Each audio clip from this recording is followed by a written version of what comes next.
जिला नासिक के चांदौड़ के करीब आज एक मुसाफिर बस में अचानक आग भड़क उठी, जिससे इलाके में सनसनी फैल गई।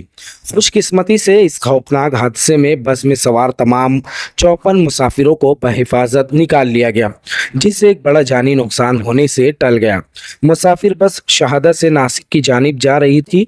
दौरान सफर अचानक बस से धुआं उठता हुआ दिखाई दिया और देखते ही देखते आग ने बस को अपनी लपेट में ले लिया। आग लगने से मुसाफिरों में अफरा तफरी मच गई।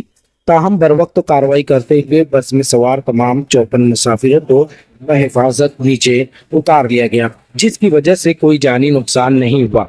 हादसे की इत्तला मिलते ही मकामी फायर ब्रिगेड की गाड़ियां फौरी तौर पर जाए वक़्तों पर पहुंच गई। सख्त जिद्दोजहद के बाद आग पर काबू पा लिया गया। इत्तलात के मुताबिक आग लगने की वजह शॉर्ट सर्किट बताई जा रही है।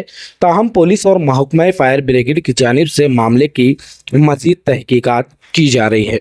तुबा कॉस्मेटिक कंप्लीट स्किन सॉल्यूशन आपके लिए लाया है। धूप से बचाने वाली डे क्रीम, सौले चेहरे को गोरा करने वाली नाइट क्रीम, फुंसियों के लिए TC skin cleaner and serum, सर्दी में जिल्दों को ताजा रखने वाला मॉइस्चराइजर, 7 दिनों में गोरा करने वाली क्रीम, आंखों के नीचे कालापन को दूर करने वाला टीसी डार्क वे सीरम, हाथ और गर्दन का कालापन दूर करने वाला साबुन। हमारा पता याद रखें, कुसुम्बा रोड, औलिया मस्जिद के सामने, तुबा कॉस्मेटिक कंप्लीट स्किन सॉल्यूशन।